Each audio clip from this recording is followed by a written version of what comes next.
everyone out there, how's it going? Welcome back to my channel.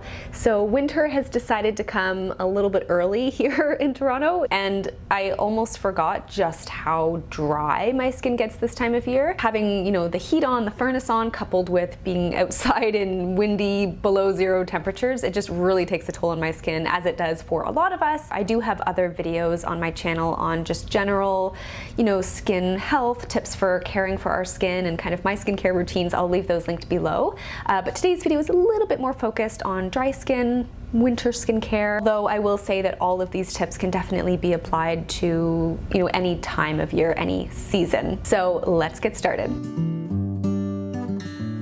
I want to start by talking about a habit that I've personally always had, and that has been to never over cleanse, because this can be extra drying for our skin. This goes for our cleanser and the types of soaps that we are using. My skin philosophy has always been less is more, keep things simple, and as much as possible, let my skin do its thing. For me, this means only washing my face at night on days where I have worn makeup that day, which is most days, but I don't wash my face when I get up in the morning. And as for soap, like for the rest of our body, I always avoid harsh antibacterial soaps. I'll leave links below to a couple of my favorite cleansers and soaps and a couple other products. But some drying ingredients to look out for are things like sulfates, alcohols, benzoyl peroxide, and for some people, salicylic acid, as well as things like fragrances and perfumes and other kinds of preservatives can be irritating for some people as well. And I've mentioned this here before, but I do want to point it out again, that if you haven't ever before heard of the Environmental Working Group,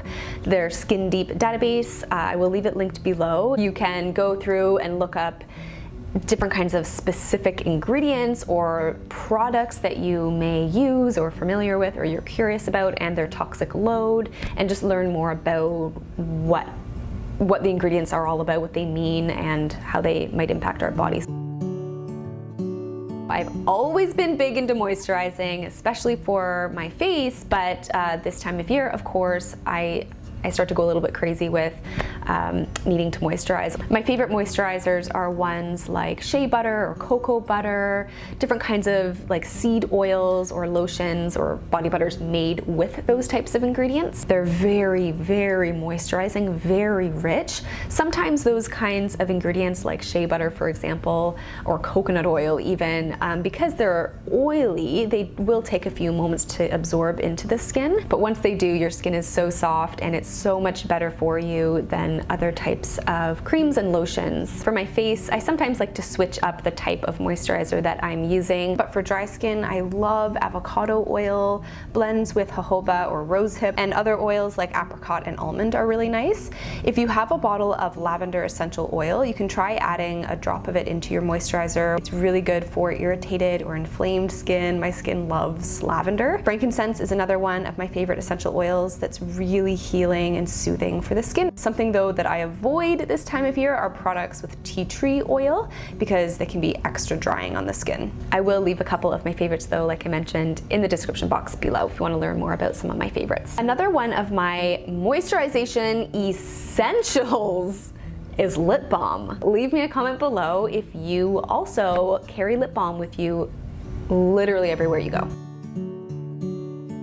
So let's talk about dry skin brushing and exfoliating here for a moment. If you've never before tried dry skin brushing, it's quite a wonderful activity. It's a wonderful thing to do in the winter. And if you have dry skin, because of the way that it helps to slough off dry skin cells, dead skin cells, and help to soften your skin. So a dry skin brush is usually, they're found in, they're kind of like have a wooden handle. And the reason why it's called dry skin brushing is because it's done on dry skin, like not wet skin. So you do it before a shower, very, very gently, and you always go in circular motions. Exfoliating is also another kind of similar to dry skin brushing in the way that you're kind of gently scrubbing. It's just another great way to kind of pull off dry or dead skin. Pull off, just like brush it off, not pull it off. If I do exfoliate, although it has been a while since I've done it, I'll only do it once every few weeks, because like I mentioned earlier, I don't like to overdo it with my skin. As much as I love taking hot showers and hot baths in the winter time, I do try to not make the water too hot. When it comes to dealing with very dry, irritated, maybe inflamed skin, taking very hot showers or very hot baths is actually going to make things worse. If you're someone who has a shower every day, maybe you have hot showers every day, just consider making the temperature just a little bit cooler. Humidifiers are a wonderful way to add moisture into the air. Now, I actually just have an essential oil diffuser that I'm using that can help a little bit, but a proper humidifier is what you want to look for to help to better add that moisture back into the air, either in your bedroom or in another room where you spend a lot of time. Because especially with our furnace being on so much in the winter time, so a humidifier can really just help to gently moisturize the air a little bit.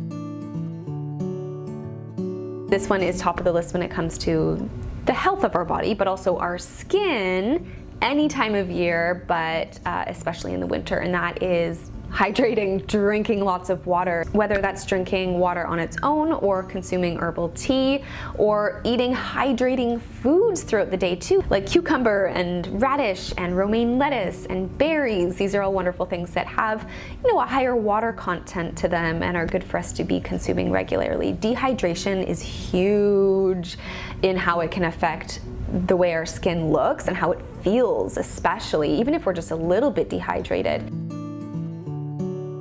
Fat is critical to the moisture of our skin and the overall integrity of our tissues and cells. Omega-3 fatty acids are definitely the winners here, in particular for irritated, dry, maybe inflamed skin. I take fish oil this time of year, specifically cod liver oil is one that I really like to take because it has naturally occurring vitamins A and D, which are both particularly good for dry and kind of cracked skin. I also take vitamin D separately throughout the winter time, but evening primrose oil is another great type of oil you can take. Even just eating foods that are rich in good quality fats like flax, chia, and hemp, avocado, coconut oil, consuming these things, these really good quality fats, can really help to make a difference in your skin. So that is the end of today's video. Thank you so much for listening. I hope that you found these habits, these strategies helpful, and leave me a comment below with what kind of skin do you have? Is it dry? Is it oily? Do you have sensitive skin? Do you deal with kind of irritated skin through the winter? And if you have any other tips of your own to share with others below, I would love to hear from you. And I will see you all in my next video.